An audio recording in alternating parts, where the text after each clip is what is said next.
Hola, muy buenas noches. El día de hoy entrevistaremos a alguien que no es muy conocido, pero sí consta de muchas vivencias, experiencias y cosas que contarnos. El día de hoy entrevistaremos a don Héctor Silva Labarca, quien es oriundo de la población de La Legua y que actualmente reside en la sexta región, más específicamente en la población de Machalí. Él estudió en el Liceo Industrial A, número 116 de Puente Alto, donde se tituló de técnico industrial en la especialidad de electromecánica, y quien para el tema del que hablaremos hoy, el retorno a la democracia, aproximadamente en los años 90, constaba con una edad de 26 años aproximadamente. Muy buenas noches, don Buenas Héctor. noches, don Vicente. Bueno, pasando al tema. ¿Qué es lo que usted más recuerda de la década del 90? La época del 90, el retorno a la democracia. Bueno, don Patricio Elwin trató de llevar esta democracia de a poco, porque siempre hubo una intervención militar, digamos, detrás de todo esto. Eh, Tratar de avanzar democráticamente y tener una globalización en cuanto a país, porque en ese momento solamente había una dictadura, el cual nunca tuvimos una globalización con otros países o una cultura también de otros países. Eso en cuanto a lo que es la democracia, de a poco se fue retornando, hubo un pequeño auge en lo que es economía, porque vinieron inversiones extranjeras. Eso en cuanto al retorno a la democracia. ¿Qué fue lo que usted más disfrutó después de dejar este proceso de dictadura y pasar a la democracia?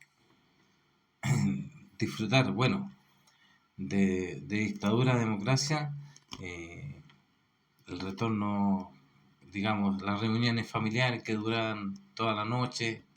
En dictadura no se podía, había todo que queda, había que pedir permiso. Pero en retorno a la democracia creo que eso fue lo que más, yo joven también, eh, podíamos salir con mayor libertad, digamos. Y eso es también parte de la democracia. Bueno, con enfoque a esto, ¿qué es lo que usted opina sobre el gobierno de Patricio Elwin? Patricio Elwin fue, a ver, en cuanto a lo que fue la presidencia, la gobernatura de Elwin, creo que no avanzamos 100%, pero sí un pequeño escalón que se subió en cuanto a lo que eran partidos políticos, porque antiguamente en la dictadura no podíamos tener partidos políticos. Entonces los partidos políticos empezaron a emerger de sus bases o eh, de sus, digamos, escondriñejos, porque estaban todos ocultos. Ahí creo que eso también es parte de la democracia, tener partidos políticos y la sociedad que venga, yo creo, siempre no hay partidos políticos. Eso en cuanto a lo que es política. En cuanto a lo que es economía, eh, fue un pequeño desarrollo de a poco. Se fue desarrollando de a poco lo que es el país industrializado, minero. Eso, eso empezaron de a poco, yo creo que en los años 90, 92, 89, por ahí. Exacto. ¿Usted se refiere a temas como, por ejemplo, que se avanzó harto en que usted después disfrutó harto de haber podido salir, disfrutar de no tener toque de queda? Refiriéndome a eso, se dice que en el retorno a la democracia se avanzó harto en el reconocimiento de derechos humanos y la práctica del ejercicio democrático. ¿Qué políticas siente usted que garantizaron que usted pueda gozar de esas libertades? ¿Y cuál fue el progreso durante esa época? El progreso de esa época, bueno, en cuanto a lo que es derechos humanos, siempre el Cardenal Raúl Silva Enrique, siempre luchó mucho por los derechos humanos. Bueno, detrás de ellos hubieron también partidos políticos asociados para poder brindar seguridad, digamos, a estos derechos humanos. A pesar que en el gobierno de los 90 fue muy poco lo que se habló. Más adelante, en los gobiernos posteriores, se fueron descubriendo con el informe Reding que había mucha gente desaparecida en Chile. Y eso costó, el informe Reding fue de años, mucha lucha de parte de los gobiernos posteriores, no solamente de Elwin, de Frey, de Lago y así consecutivamente. Con respecto a eso, se sabe que durante esa época hubieron ciertas presiones militares. ¿Usted cómo recuerda hechos como el boinazo o el ejercicio de enlaces? Siento que esto afectó a su percepción de la democracia.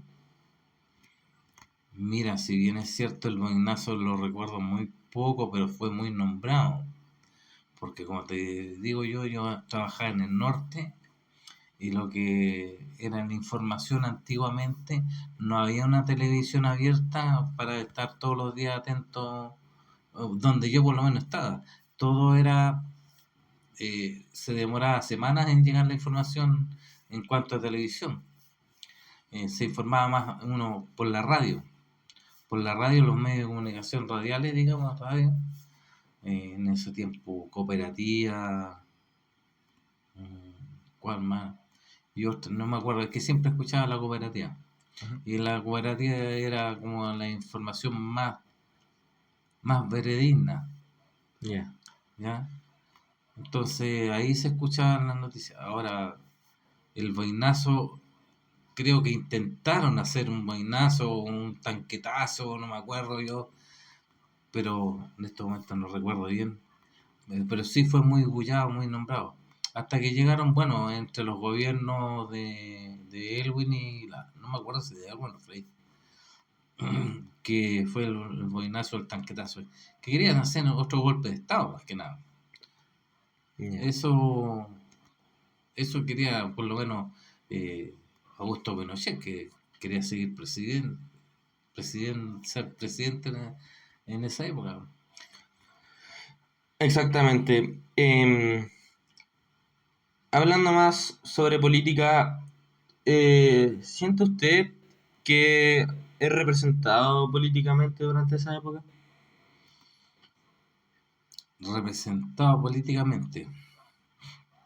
Es que yo nunca he pertenecido a un partido político, siempre con ideología independiente, digamos. Eh, Representado, sí, en parte por la democracia que se obtuvo, la libertad, los trabajos, tratar de una nueva, digamos, proyectos de ley nuevos, cultura y esas cosas que vinieron con el desarrollo de esta nueva democracia. Con respecto más que nada a temas de trabajo, usted hablaba harto que se sentía representado que en la democracia, pero más orientado hacia el trabajo. ¿Usted cree que en esa época era más fácil encontrar trabajo, como por ejemplo con respecto a la dictadura en ese caso? En cuanto a lo que es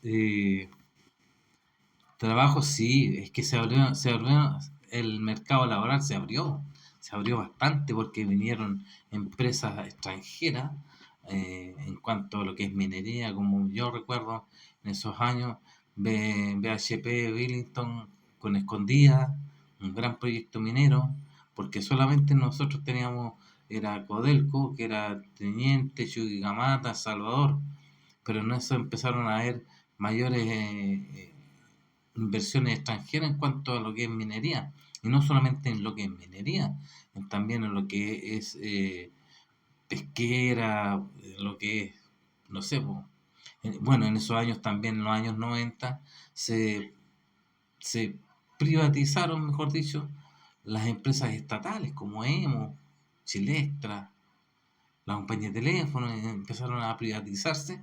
Claro, hubo una mayor inversión, un mayor plus laboral, pero también a qué costo. Hoy en día estamos sufriendo esos costos y eso. ¿Siente usted que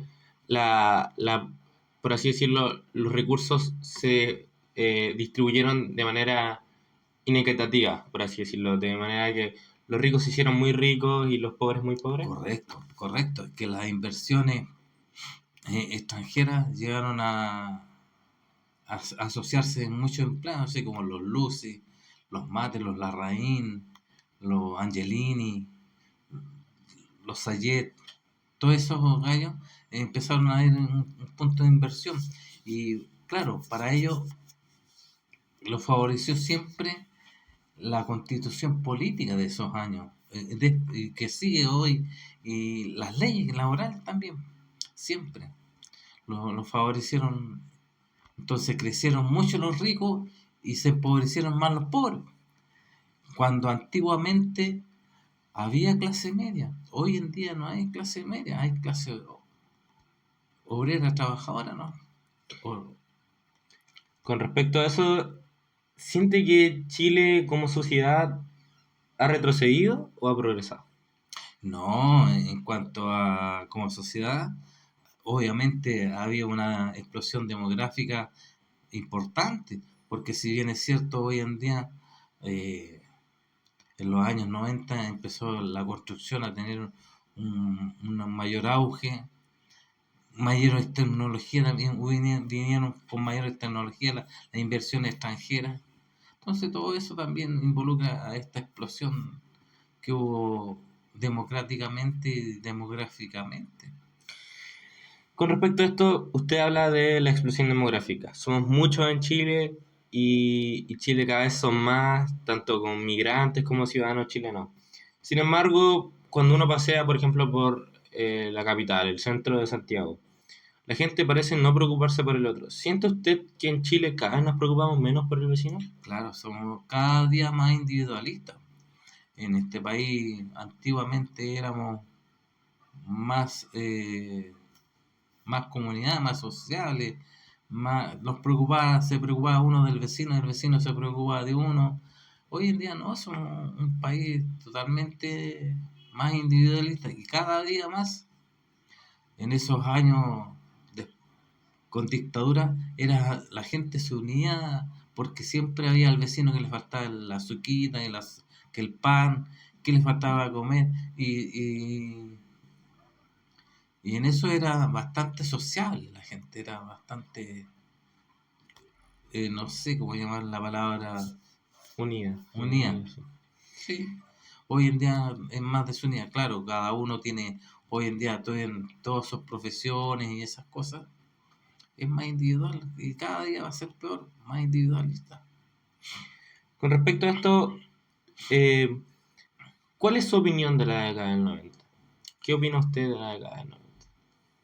La década del 90, en cuanto a mi persona, eh, me llevó a crecer, eh, digamos, a tener una casa que no la tenía, llegué a tener una otra casa no No, actual y compré casita, y fuimos creciendo de a poco,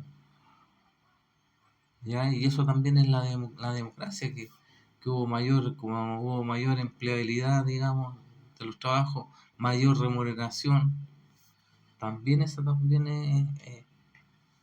viví esa parte de la historia. En cuanto a lo que es política, nunca me metí en un partido político, nada, pero sí me gusta informarme de lo que sucede y lo que no sucede en este país. Informarme para no estar tan desnudo ante la crítica social. se agradece su opinión y su punto de vista, don Héctor. Muchas gracias por participar de esta entrevista el día de hoy. Concluimos con esto para reconocer, conocer e informarnos sobre el hecho de cómo se desarrolló, cómo cada persona vivió la década del 90, sobre procesos como el crecimiento de Chile en temas económicos, políticos y sociales. Muchas gracias por vernos y por preferirnos. Adiós, hasta la próxima. Hasta luego.